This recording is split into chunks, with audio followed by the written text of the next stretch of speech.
And without further ado, I would love to bring up our keynote for this morning, Trisha Meili.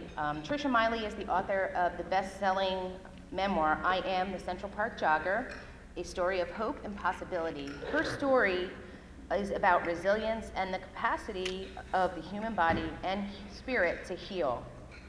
It is a story of hope and possibility. On April 19th, 1989, Trisha went for a run in New York City's Central Park shortly after 9 p.m. Hours later, two men wandering the park found her near death from a brutal beating and rape. In a coma with 80% blood loss, a fierce blow to the head, and severe exposure, doctors at Metropolitan Hospital worried that this young woman might not survive. The story seized the headlines not only in New York, but also around the world as people contemplated what the savagery of the attack said about our society. After the attack, Trisha spent 7 weeks in Metropolitan Hospital in New York City for acute care. She was then transferred to Gaylord Hospital in Connecticut for 5 months of rehabilitation. This Ivy League-educated Wall Street banker responded to the personal tragedy by shifting her thinking and allowing her to move beyond victim to reclaim her life and become whole. Trisha's journey of healing offers lessons on how to manage through unpredictable change, whether personal, professional, economic, or spiritual. Her story has encouraged people worldwide to overcome life's obstacles, regardless of what they might be, and get back on the road to life. Trisha's story also shows the difference her caregivers made in helping her return to a full life, and we are glad to have Trisha here today. So without further ado, I would love to bring Trisha Meili up to the stage. Well, excuse me, thank you, Stephanie, and thank you all for that warm welcome. It just feels so good to be here with you today at the reintroduction of this fabulous conference. So, Stephanie, I'm glad that you transferred from the East Coast to bring it back. And just as we can all see from the level of attendance, how much this kind of conference is needed and appreciated too. I'd love to get a sense of the audience. So if you're a brain injury survivor, maybe raise your hand. So the number of you are here. And how about a family member of survivors? Okay.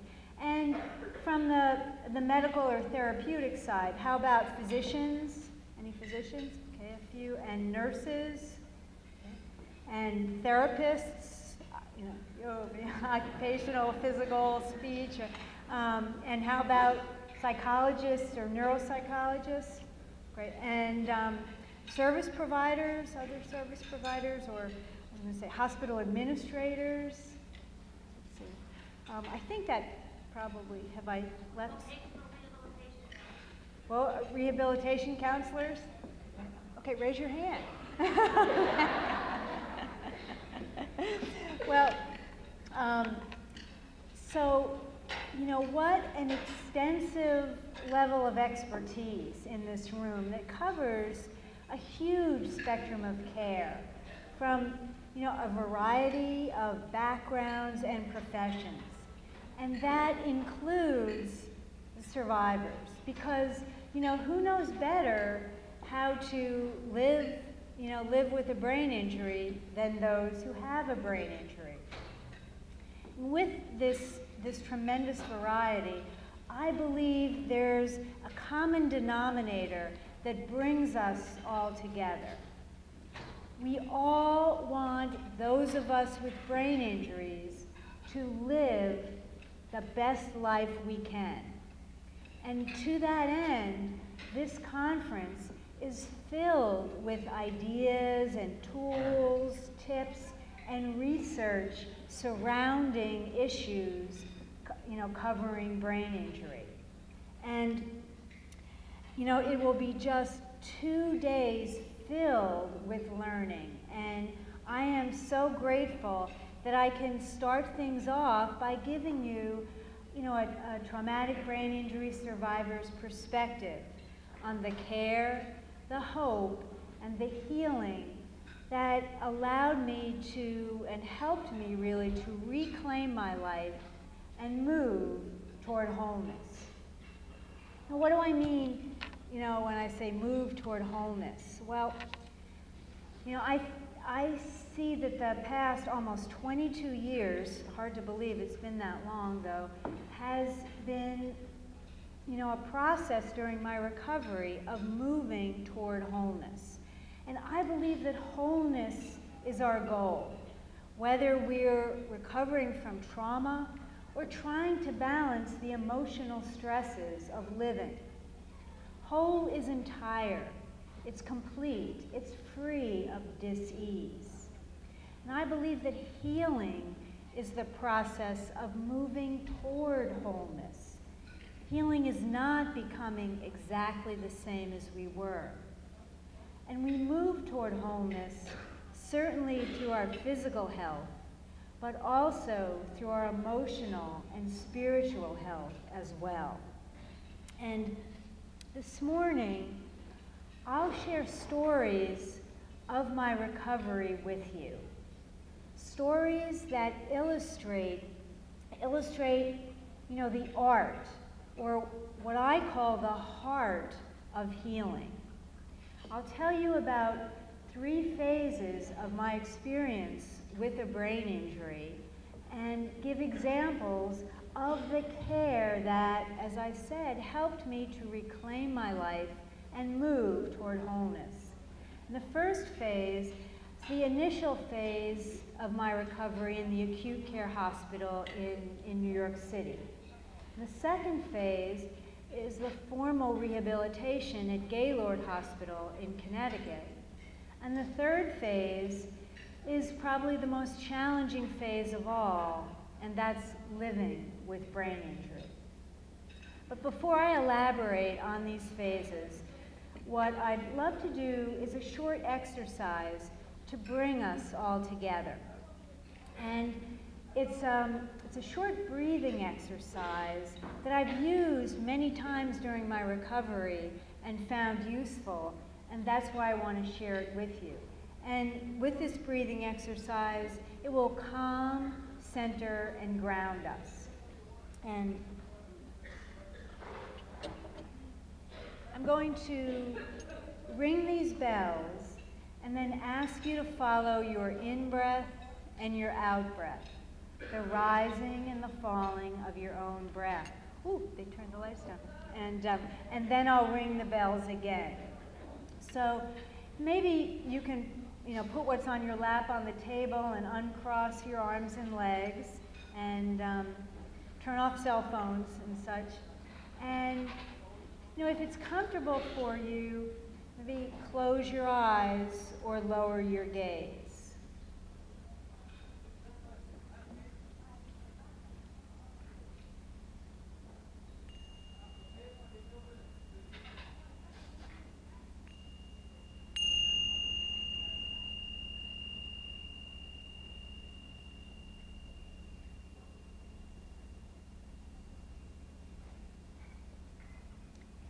As you breathe in, feel the air going through your nostrils, down your chest, and into your diaphragm or belly.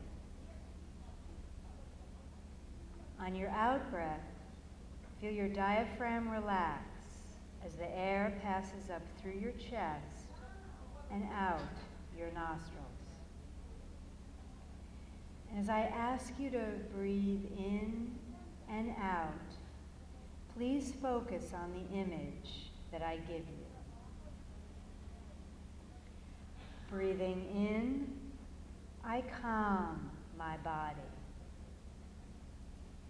Breathing out, I smile to my body. Breathing in, I am a mountain. Breathing out, I am solid. Breathing in, I am a flower.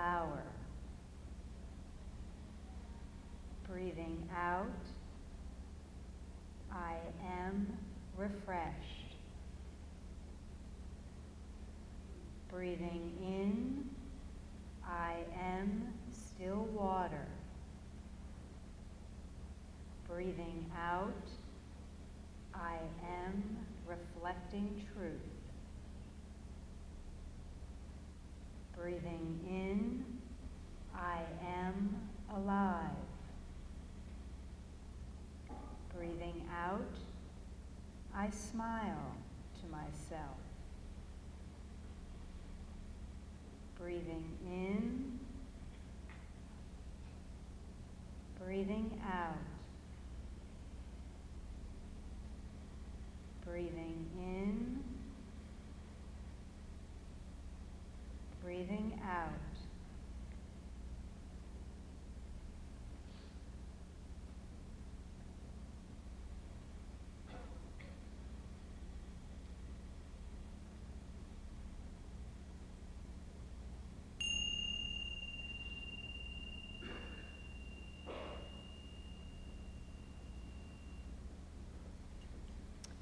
Thank you, and we can turn the lights up.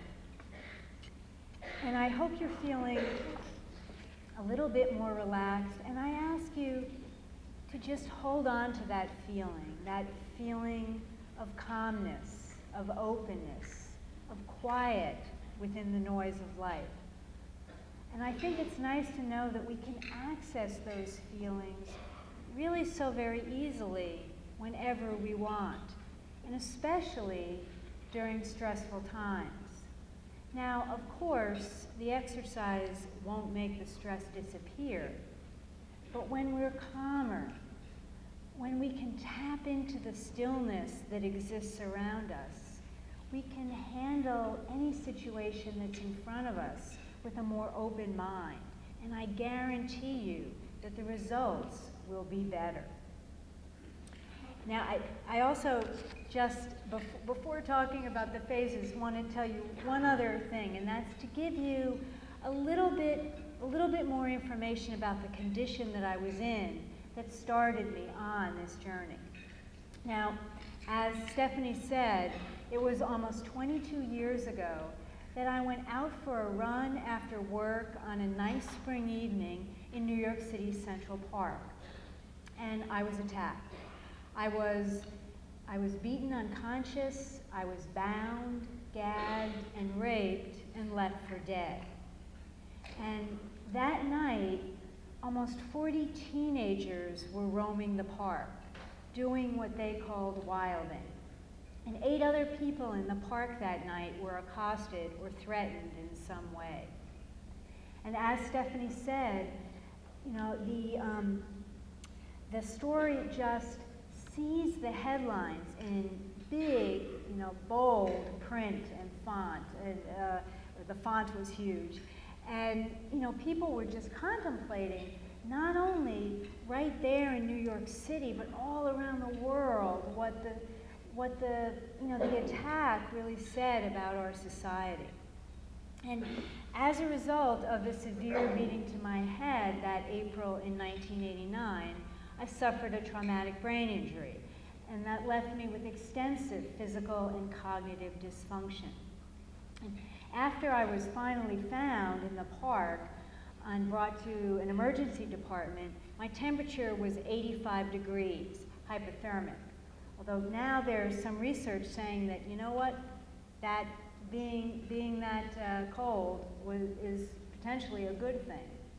But anyway, my blood pressure at the time, you know, we normally think of as, you know, wanting blood pressure to be 120/80, was 70 systolic, that first number, and there was no hearing or feeling of the diastolic rhythm, that second number. And my left eye socket had been crushed in. The force of the blow was so strong that a doctor later told me that my eyeball exploded right through the thin plates of my orbital floor. And I had several skull fractures and some deep lacerations and avulsions across my face. So from all this, I lost almost 80% of my blood, so I nearly bled to death. I was in a state of profound shock called class 4 hemorrhagic shock, and I was given last rites. I was also in a deep, deep coma for 2 weeks. And on that Glasgow coma scale of 15 points that doctors use to measure the level of a coma, I was given 4 points. And as a frame of reference for those of you who aren't familiar with that scale, the higher the number, the better. And they give you 3 points just for being alive. Now, as a result of the brain injury, I have absolutely no memory of any of the events of that evening till just about 6 weeks later. So I don't remember going running, the attack, being raped, or most of the time in the acute care hospital in New York City, Metropolitan Hospital. So given this horrendous place to start from, I'd like to share a few stories from my experience during that initial phase at the acute care hospital. And when I was first there, thankfully, my family and friends were with me through the entire ordeal.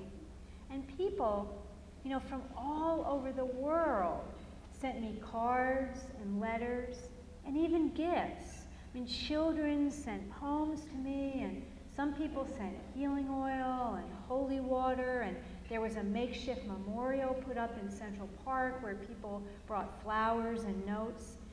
And I did get 18 roses from Frank Sinatra. See, but the thing is that with memory, I'm not 100% sure if I really remember that or I remember being told about it. So memory, is a funny thing. But I brought something, let's see, to show you too, and it's one of the cards, and it's a big one. And this came from an elementary school in New York City. And on the front, it says, "Get well soon." And then inside, I'm going to shout.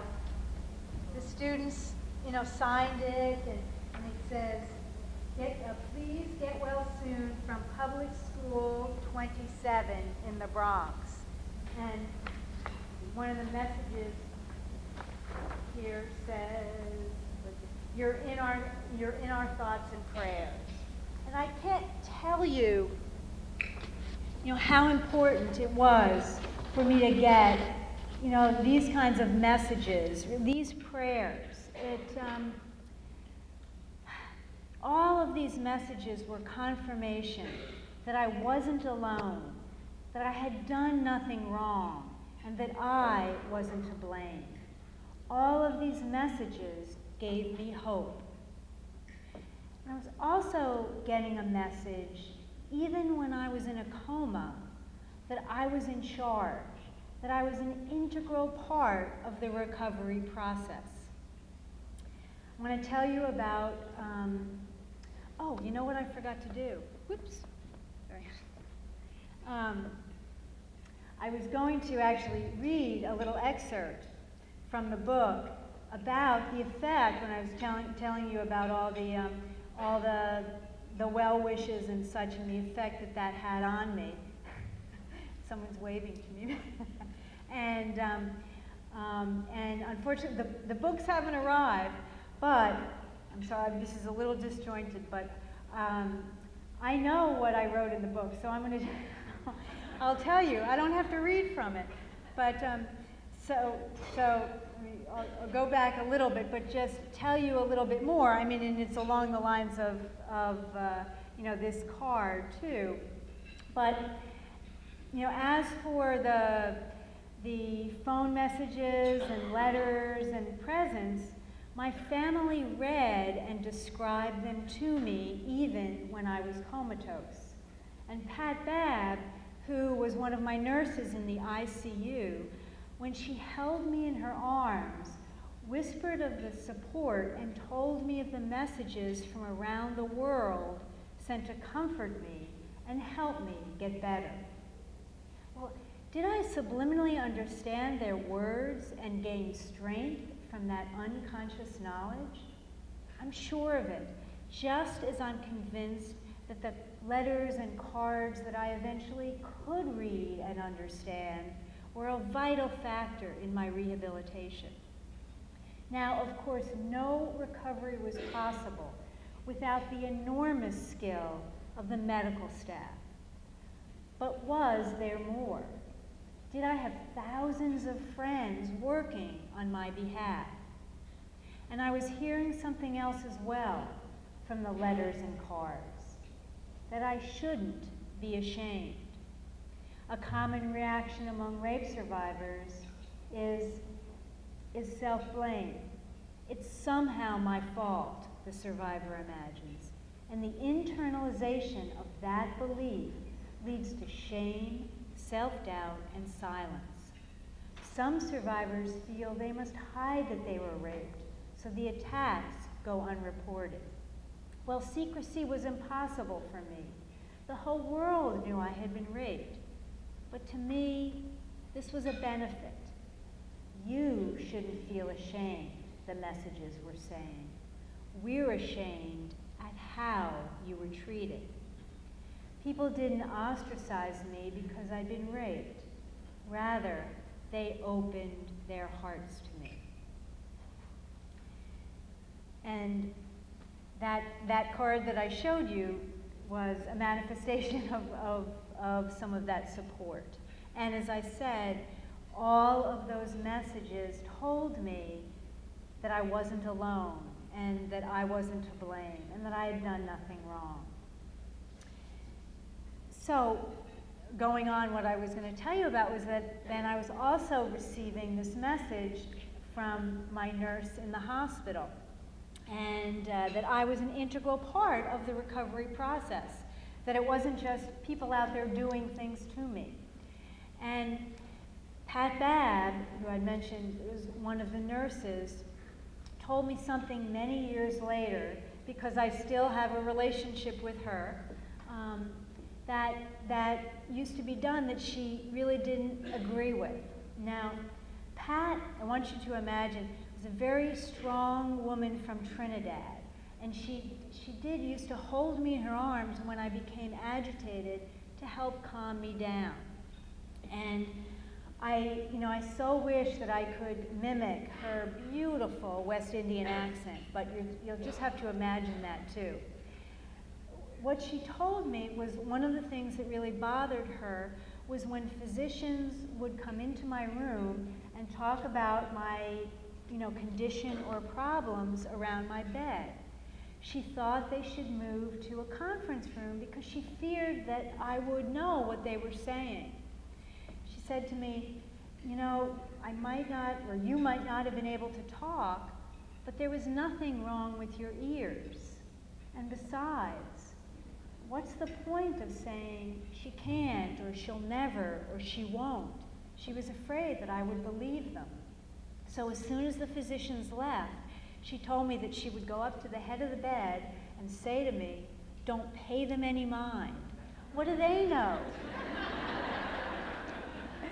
You're a hero, you're a trooper." And when I did begin to talk, she would ask me, "Who's the captain of this ship?" And I'd tell her, "I am." And she'd say, "You're absolutely right. You're the captain here. Nobody else is my boss, and you can do anything you want." So Pat was a very powerful force for me. And,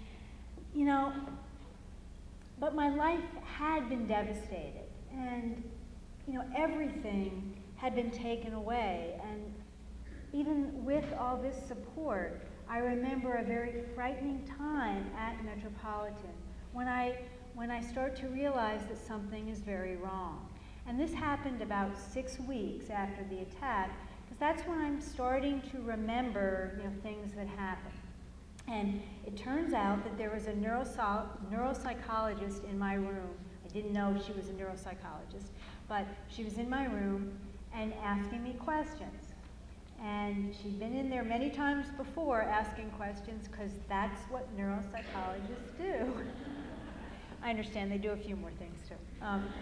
But I don't remember any of those earlier sessions, but this one I remember very clearly. She asked me to draw the face of a clock. Now my hands had lost their coordination, And as best as I could, I drew a circle. And I thought, oh, this is, pretty good. And I thought, you know what, I'll try and space the numbers evenly and put a 12 on top and a 6 on the bottom and a 3 to the right and a 9 to the left and try and, fill things in pretty evenly. And I remember kind of looking at it and realizing, okay, it's not a masterpiece, but I felt pretty proud of what I had done. Well, then the real test began. She asked me to draw 2 o'clock, and I froze. I could not remember which hand was longer, the hour hand or the minute hand. And I felt so ashamed. I couldn't tell her this. But I did come up with a solution. I thought, if I draw both hands the same length, she will never know how confused I am. Well, I happened to see a hospital report of that session many years later, and it did say that I had confused the hands on the clock, so my ruse didn't work. So I was scared.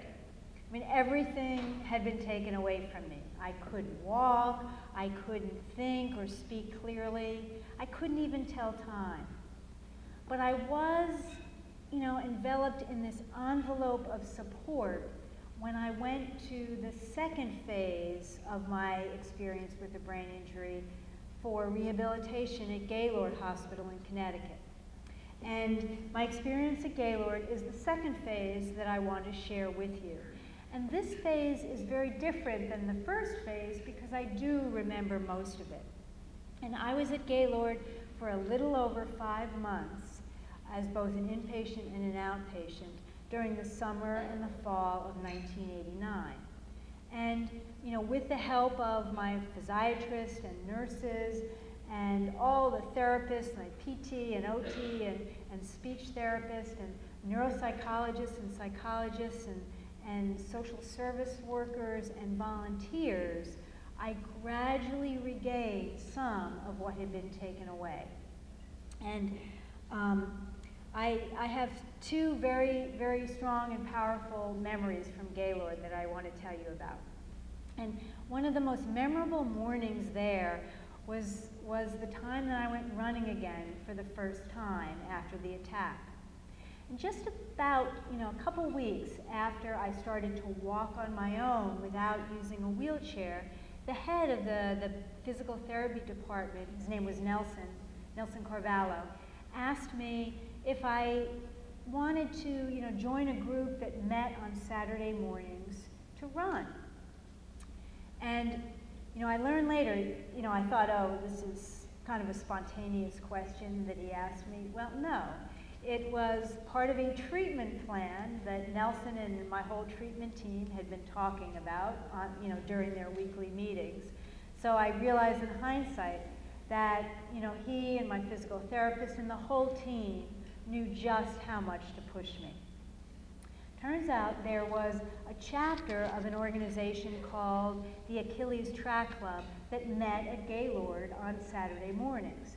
And Achilles is a worldwide organization that encourages people with all kinds of disabilities and challenges to participate in running.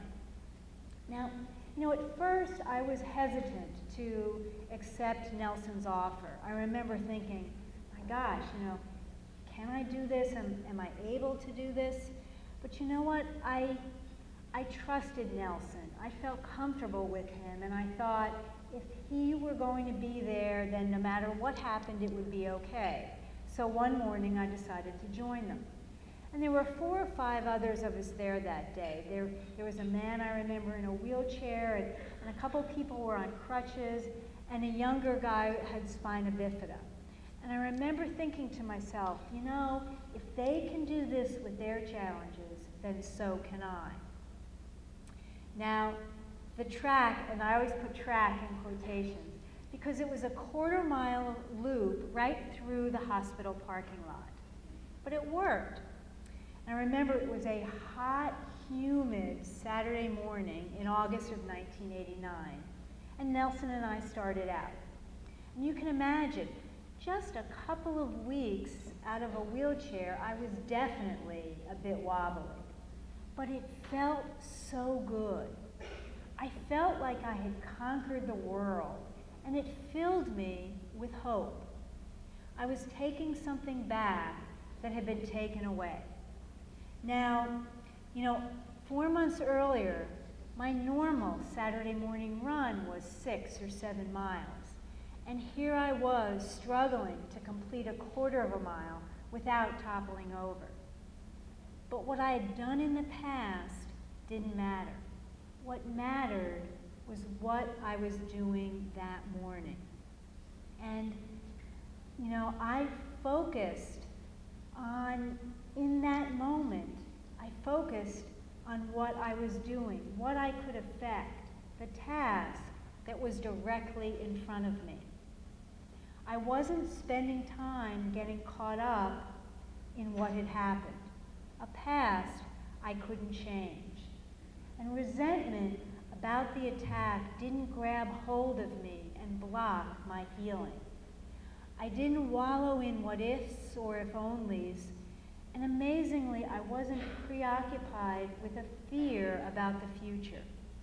I looked at the reality that was mine, which wasn't good at all, but I worked as hard as I could to make that reality as good as it could be. If I wanted to regain my ability to run, wallowing in the past or worrying about the future was not going to help. Working in the present moment was the right place to focus my energy. And as Nelson and I approached the end of that quarter-mile loop, I remember there was a slight incline in the parking lot there, and my exhausted body saw it as Mount Everest, and I started to get even more unsteady.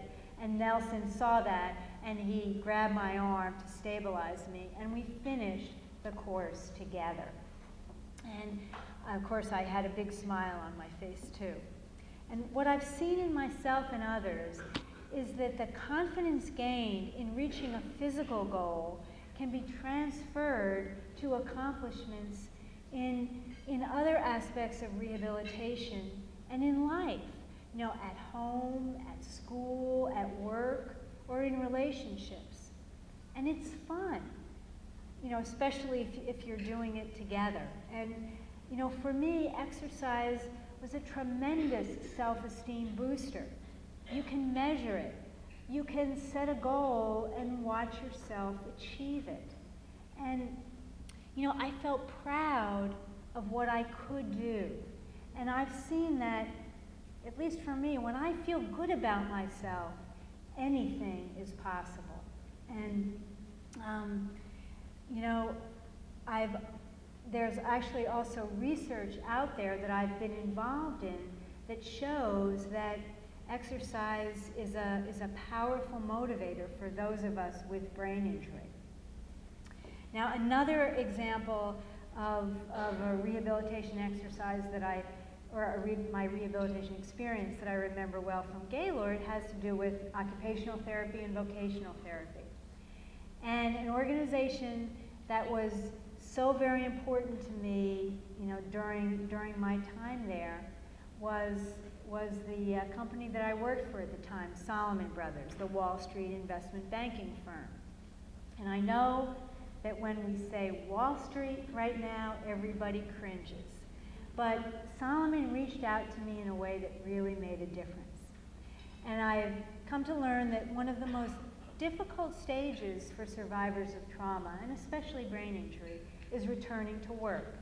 The stress of not knowing if you'll have a job, or the anxiety over regaining lost skills can often hamper the healing. But I was so fortunate that Solomon, with the help of my occupational therapist and vocational therapist, they let me know, they were right there with me from the beginning, and they let me know in a number of ways that I was wanted and welcome back, that there was a place for me. So let me tell you about one of those ways. After about 2.5 months of my stay at Gaylord, I had progressed enough to become an outpatient, and I was transferred to their transitional living center, where I would regain skills necessary for independent living, like cooking and cleaning and taking care of myself without the constant supervision of the hospital. Now, this is basic stuff. And even though I was 29 years old and I did have 2 graduate degrees, I was going through a second childhood. And that transitional living center was very similar to a home, with bedrooms for patients and a large living room and dining room and kitchen. Well, Solomon Brothers set up an office cubicle in my bedroom that took up half the space. And it came complete with a desk and a telephone and filing cabinet and computer and printer, and even something called a Quotron, which back 20 years ago was a monitor that tracked the stock and bond markets. It gave me a sense that I was back at work. And Solomon even supplied a small sign with the company's logo on it that read Connecticut Branch, that they attached with Velcro to the cubicle panel. And I brought it with me. I realize it's a little small for you, those of you in the back, but on top is the Solomon logo, which is no more because they were bought out by another company in the late 90s. But back then, Solomon had offices in New York City and San Francisco and Chicago and Tokyo and London. But it was me who was their Connecticut branch. And this provided me the security of knowing that I had a place to go back to, a step in returning to the normalcy of life. And so often these days, large companies, and especially Wall Street companies, are accused of being all about money. But to me, this is a wonderful example of a company truly responding from the heart. They can and did do both. They gave me hope. Now, when I left Gaylord, I began the 3rd phase of my experience with a brain injury. I returned to New York City and began to work again at Solomon Brothers. And being out of the hospital environment allowed me, on one level, to, consider myself as, as very normal. And I didn't seem to carry myself as someone who had gone through this horrific experience. But this was the beginning of the most challenging phase of my experience with brain injury, living with traumatic brain injury. And I remember, when I had been at Gaylord, I had heard on the news that those with, brain injury typically see improvement for a year, maybe 2, post-trauma, and then plateau. And I've actually heard somewhat similar, I'm really surprised, somewhat similar things with all the news about Representative Giffords too. I've heard that a little bit, not quite as much. But anyway, my experience and more current research in the neuroplasticity of the brain says that this just isn't true. I kept seeing small improvements that motivated me to push beyond the edges of what I thought was possible. And that pushing led to improvements. And the best part about it is that I swear, 22 years later, I still see improvement. So to me, neuroplasticity is my favorite word. Now, from these improvements over many years, I gradually became more confident in who I was and what I could do as I learned to live inside a new body and a new mind. And some of the steps were very small, like maybe being able to stand up without having to think about it. But the culmination of many small gains led to a very bold step for me in the spring of 2001. I spoke where I spoke to a group of doctors and clinicians and brain injured patients and their families at Spaulding Rehabilitation Hospital in Boston. And, I told them who I was. Did I say that? Yeah, that I'd spoken about my injury and my recovery, and I told them who I was in a very quiet way, breaking out of my anonymity. And I also gave this talk with a Dr. John Kabat-Zinn, who is a worldwide recognized and expert in the mind-body connection to health and healing. And I remember as I was preparing for this event, the few months before, I thought to myself, what am I doing? I mean, can I do this? I have a brain injury.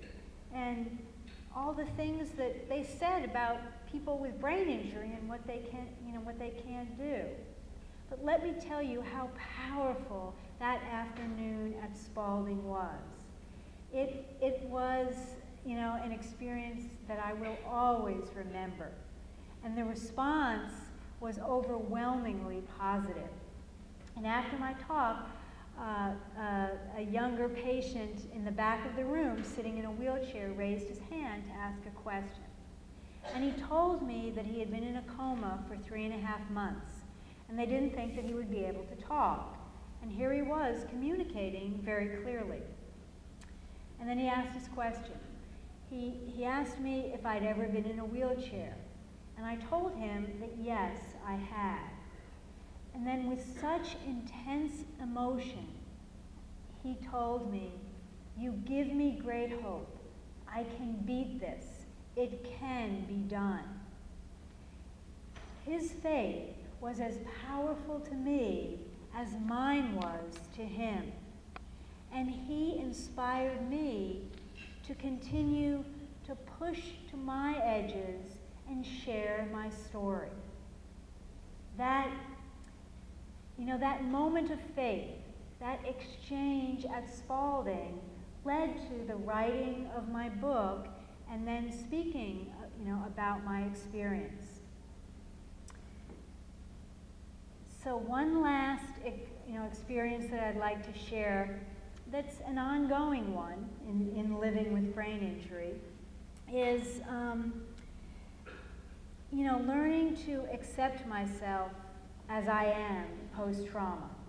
And this is probably one of the most difficult steps that there's been for me. And one of the most difficult consequences of the attack has been coming to terms with the deficits I suffered as a result of the injury. And I have lingering physical deficits like no sense of smell and some problems with balance and some double vision. But the most difficult deficits to deal with have been the cognitive ones. I come from a family that really valued education and intellect, and I was proud of my academic achievements. And, I remember, messages, both spoken and unspoken, during my childhood that smart was good. Well, could I still meet the standard that was ingrained in me? Could I accept myself with these new deficits? Well, in the early days after the attack, doctors really couldn't say if I'd regained any of my cognitive function.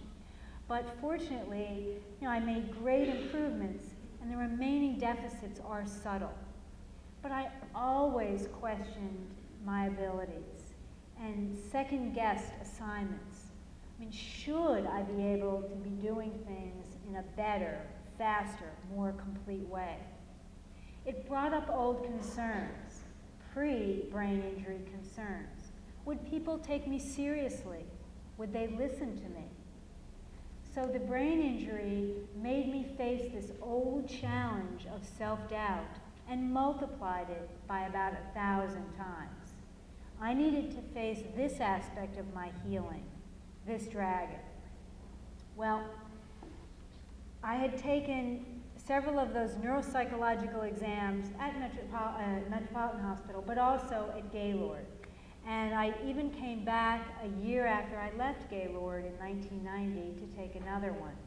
And for those of you who don't know, and hope you will never get familiar with it, a neuropsych exam measures every aspect of your cognitive ability. It's not a fun event. But on that test that I took a year after I'd been at Gaylord, the results were okay and I was functioning well. But that test haunted me, and I think for understandable reasons. I mean, who of us wants to quantify lost intellectual capability? Well, I was told that I didn't have to repeat the exam if I didn't want to. And on one level, that was a huge relief. But on another level, I thought about that exam, and I think even it was a level below my consciousness. So let me tell you a little story about, finally facing that fear. And it also was in the spring of 2001. So it was a pretty powerful spring. I found, the courage to really ask the question that I was fearful of, that I didn't want to face. How measurable was the damage that the attack had wrought? I decided to schedule another neuropsychological evaluation at Gaylord. Now, the results of the test showed nothing dramatic, nor did I expect really to find out anything dire. And also, as I suspected, I had made gains in such areas as attention span and recall and cognitive ability in the intervening years. But it will always take me longer to process information than I once could. Some, TV shows and movies can be hard or difficult for me to understand. And to date me a little bit, I'll give you one example. I was a big fan of West Wing, and I don't know if any of you others remember that show, but that was, in a way it was a real test for me, because I liked it, but I thought, okay, I've got to listen really closely because they talk so damn fast on the show. But it was a very good exercise for me. And also, when too much is going on, my ability to concentrate and prioritize can be affected. So mentally, I will never be the same as I was before the attack. Now, to acknowledge this to myself is really not a great feeling, but in another way, it gives me peace. I accept it. I can live with it. It's a giant step in my healing. It's part of the woman I've become, and most days, I like that woman.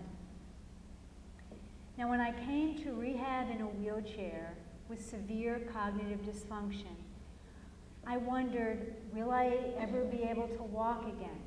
Will I be able to remember and understand a story I read?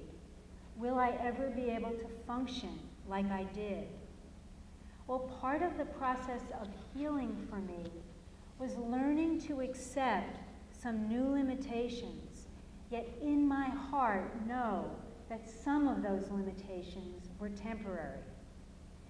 Healing didn't mean becoming exactly the same as I was before the attack, but coming to terms with what I had and what I didn't have, and moving forward with my life.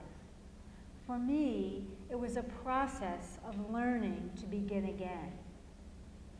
And what my journey has told me is that that healing is in part a science. With all the medical advancements and research that we've seen, and a lot of that we'll be talking about during this conference. But healing is also an art. And you might ask, well, what's the art in it? It's the art of motivating a person to keep pushing to the edges of what's possible, yet knowing when not to push too hard and risk discouraging them. It's the art of seeing people like me at our worst, our most vulnerable, and developing a relationship of absolute trust. And I think that level of trust is essential in the healing process. Those of you in the medical community who are here today, you meld these two aspects, the science and the art of recovery, to nurture the possibility of the human spirit. And that human spirit, as so many of you have seen, is a pretty amazing thing. Now, perhaps the most important point that I want to leave you with today is that each of you play a role, an important role, an important part all along the continuum of care in helping others on that journey toward wholeness. Because your support, your care, your trust helps to create an environment that unleashes a resource we all have deep inside of us to heal or come to terms with whatever our situation is. And that, to me, is what keeps life moving forward, no matter how dire the situation is. So my standing before you today is proof that, this kind of support, care, and trust, what I call the heart of healing, the kind of care that you give with such passion and compassion, really does make a difference. So thank you all so much for what you do. We patients really appreciate it. Thank you.